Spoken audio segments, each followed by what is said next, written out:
Congratulations Bangladesh এ team rising stars Asia কাপের সেমিফাইনালে ওঠার জন্য আফগানিস্তান তাদেরকে কম্প্রিহেন্সিভলি বা সহজভাবে হারানোর জন্য। কিন্তু এই ম্যাচে বাংলাদেশের বোলাররা ঠিক যতটা ডমিনেটিং পারফরমেন্স দেখিয়েছেন, টপ অর্ডার ব্যাটাররা স্পেশালি দুই ওপেনার ঠিক ততটুকুই হতাশ করেছেন।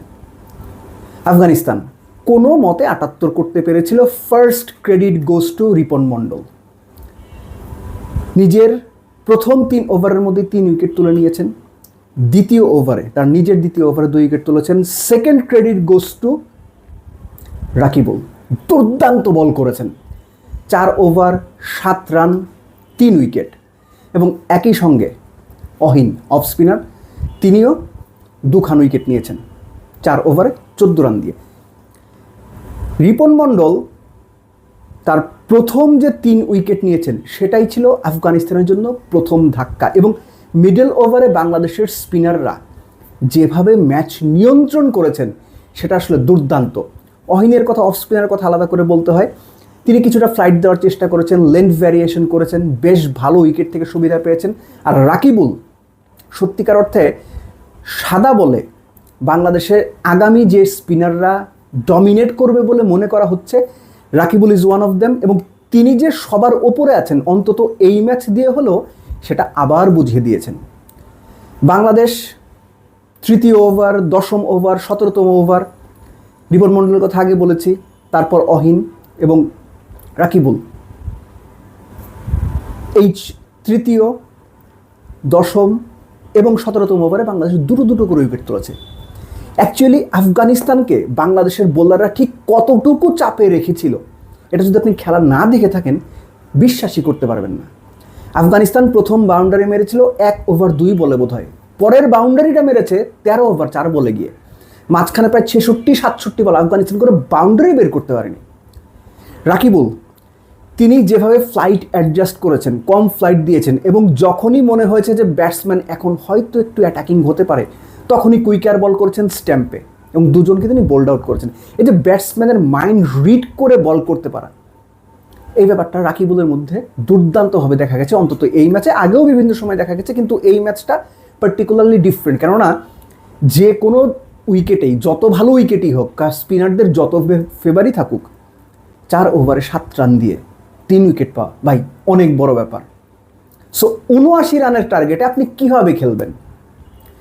আগের ম্যাচটা তো বাংলাদেশ মোটামুটি 9 ওভার হাতে রেখে 167 চেস করে ফেলেছিল। হাবিবুর রহমান সোহান দুর্দান্ত একটা 100 করেছিলেন। ঠিক যতটুকু দুর্দান্ত 100 হাবিবুর রহমান সোহান করেছিলেন, এই পার্টিকুলার ম্যাচটাতে তাকে দেখে, তার ব্যাটিংয়ের ধরন দেখে মনে হয়েছে আরেকজন জাকের আলীকে দেখছি আমরা। আল্লাহ মোহাম্মদ গাজনফার, যিনি ইন্টারন্যাশনাল সার্কিটেই বেশ নামি বোলার, অপোনেন্টকে বেশ চাপে ফেলেন, তার উপর উইকেট থেকে সুবিধা পাচ্ছে, সেই বোলারের যতগুলো বল তিনি খেলেছেন, যেটাতে আউট হয়েছেন সেটা বাদ দিয়ে বাদ বাকি সব বল ওই যে লেগ সাইডে ঘুরিয়েছেন। এই ম্যাচটা যে 150 রান চেস করার ম্যাচ না, এই উইকেটটা যে 200 রানের উইকেট না, এই উইকেটে চাইলেই যে শট খেলা যায় না, এই উইকেটে সব বল মারতে যাওয়ার চেষ্টা এবং সেটা লেগ সাইডে, এটা যে দেখতে খুব খারাপ লাগে। সোহানকে এটা বলা দরকার। ইয়াং প্লেয়ার, খুবই এক্সাইটিং প্লেয়ার, দারুণ একটা 100 করেছেন, কিন্তু যে ম্যাচে 100 করেছেন ওই 100 থেকে এই ম্যাচের ধরন, বোলার, উইকেট সবই ভিন্ন। এটা কেন যেন তিনি বুঝতে পারলেন না। তিনি এবং জিশান আলম দুজনেই আল্লাহ মোহাম্মদ গাজনফারকে উইকেট দিয়েছেন এবং দুজনেই অ্যাওয়ে গোয়িং ডেলিভারিতে উইকেট দিয়েছেন। সবচেয়ে খারাপ যে ব্যাপারটা, গাজনফার কী ধরনের বল করছিলেন, কোনটা বাইরে যাচ্ছে, কোনটা ভেতরে আসছে, গ্রিপ কি, এটা সম্পর্কে সোহান কিংবা জিশান কারোর মধ্যে না কোনো ধারণাই ছিল না। একদম দেখতেই মনে হয়েছে যে তারা আসলে বুঝতে পারছে না বল কি হচ্ছে। জাওয়াদ আবরার সুন্দর রানে স্ট্যাম্প হতে পারতেন, কিন্তু তিনি উইকেটে এসে আল্লাহ মোহাম্মদ গাজনফারকে ওই রেসপেক্টটা দেওয়ার চেষ্টা করেছেন, ছোট ছোট পায়ে সামনে খেলার চেষ্টা করেছেন এবং প্রথম 8 বলে তার রান ছিল 1। যখনই পেসাররা উইকেটে এসেছেন আবদুল্লাহকে 1 ওভারে পরপর 2 ছক্কা মেরে দিয়েছেন। অর্থাৎ তিনি তার টাইমটা নিয়েছেন। এই উইকেটে যেভাবে ব্যাট করা দরকার ছিল জাওয়াদ আবরার সেটাই করেছেন। আকবরের ক্যাপ্টেন্সি তো দুর্দান্ত ছিল, একই সঙ্গে মাইদুল অঙ্কনকে 4 নম্বরে পাঠানোর সিদ্ধান্তটাও আমার কাছে মনে হয়েছে ভালো সিদ্ধান্ত। কেননা লাস্ট ম্যাচে আকবর নিজে 4 নম্বরে এসেছিলেন, 13 বলে 41 বোধহয় করেছিলেন। এই ম্যাচটা ডিফারেন্ট। এই ম্যাচে বাংলাদেশের এমন কাউকে দরকার ছিল যিনি ইনিংসটা অ্যাঙ্কর করবেন, যিনি হয়তো 30 বলে 30 করে নট আউট থাকবেন, ঠিক ওই টাইপেরই একটা ইনিংস খেলেছেন মাইদুল অঙ্কন, বাংলাদেশ সেমিফাইনাল নিশ্চিত করেছে। সো বাংলাদেশের অল আউট, কমেন্টেটররাও বলছিলেন যে প্রফেশনাল পারফরমেন্স ছিল, স্পেশালি বোলিং ইউনিট যেভাবে বল করেছে, এই পারফরমেন্স, এই ধারাবাহিকতা যদি থাকে তাহলে এই টুর্নামেন্টে বাংলাদেশের এই দলটা ভালো করবে, এটা আমরা আশা করতে পারি। কিন্তু হাবিবুর রহমান সোহান এবং জিশান আলম তারা আস্তে আস্তে বাংলাদেশের বড় পর্যায়ে মানে যাওয়ার জন্য তৈরি হচ্ছেন।